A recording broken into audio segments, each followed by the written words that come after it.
He told her his name was Julian Cole. That wasn't a lie exactly. It just wasn't the whole truth. Because the man sitting across from Elena Whitfield, laughing at her terrible coffee order, was the same man who held the paper that could end her father's company with a single signature. She didn't know that yet. She just knew she liked the way he listened. 6 weeks earlier, Julian Voss sat alone in a glass office 40 floors above the city, reading a file with his father's name in it. Daniel Voss, once a builder of half this skyline, ruined in 11 months by a partner who smiled at his funeral.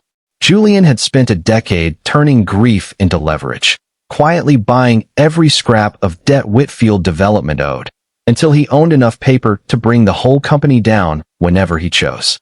His assistant, Grace, watched him close the file. "You don't have to become him to beat him," she said. Julian didn't answer. He was already planning how to get close to the daughter. Getting close was easy. Whitfield Development was hiring outside consultants for a riverfront redevelopment project, and Julian, under the name Cole, walked in with a portfolio built by people who owed him favors. Elena interviewed him herself. She asked what he wanted out of the project. He said, to build something that actually helps people. It wasn't a lie.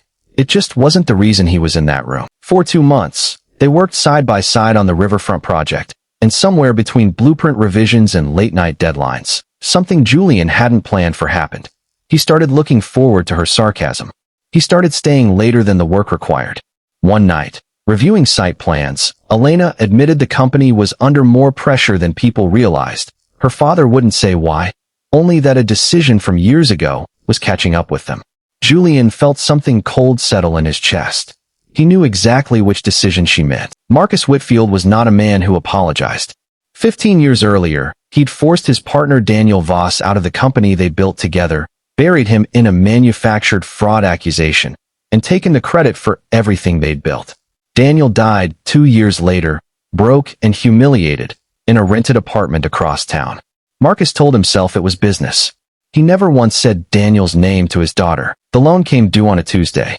Marcus sat across from his board, ashen, as they told him the anonymous creditor, who now controlled 60% of the company's debt, was calling in full repayment, with the option to seize the headquarters building instead.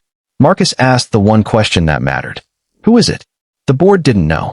But Grace Okafor, sitting 3 floors above in a glass tower across town, was already drafting the paperwork that would reveal Julian's name to the entire city by morning. Elena found the article first, not Julian's confession, but a financial filing with his real name attached to Voss Maritime Holdings, and beneath it, a photograph.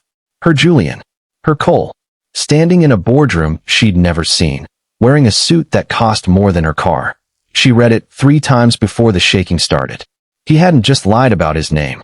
He'd been sitting across from her at that drafting table holding the exact number that could end everything her family had built. She confronted him in the office where they'd spent 2 months pretending to build something together.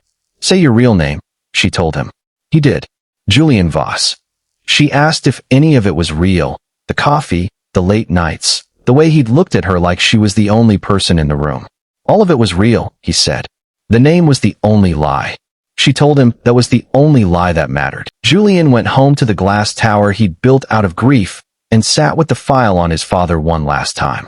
He could still end the Whitfields tonight. He'd planned this moment for a decade.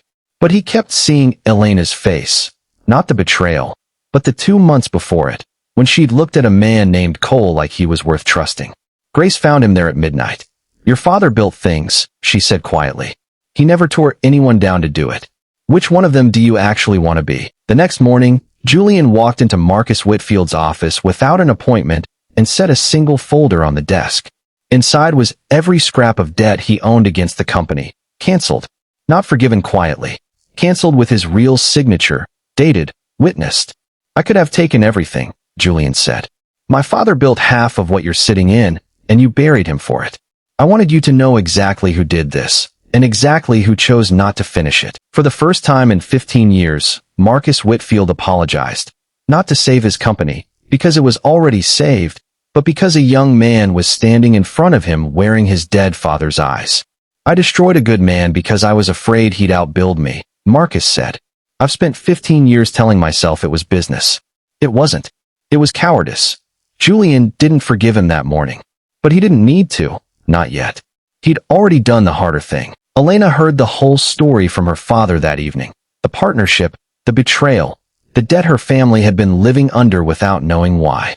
She drove straight to the glass tower across town and found Julian on the top floor, still in the same plain gray shirt he'd worn the day they met.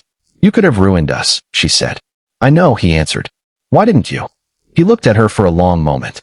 "Because somewhere in the last 2 months, you stopped being the daughter of the man who destroyed my father. You just became Elena." He told her he understood if she never wanted to see him again. She told him she'd spent 2 months falling for a man who didn't exist, and one evening finding out the real one was even harder not to love. They didn't fix 15 years of damage that night, but they started. Because the truest legacy isn't the empire you protect or the one you destroy. It's the choice you make when you finally hold enough power to do either. Julian Voss chose mercy, and for the first time in his life, it felt like winning. If you believe the truth always finds its way to daylight, subscribe to Marble and Grit Stories TV for more stories of hidden wealth, buried secrets, and the price of power.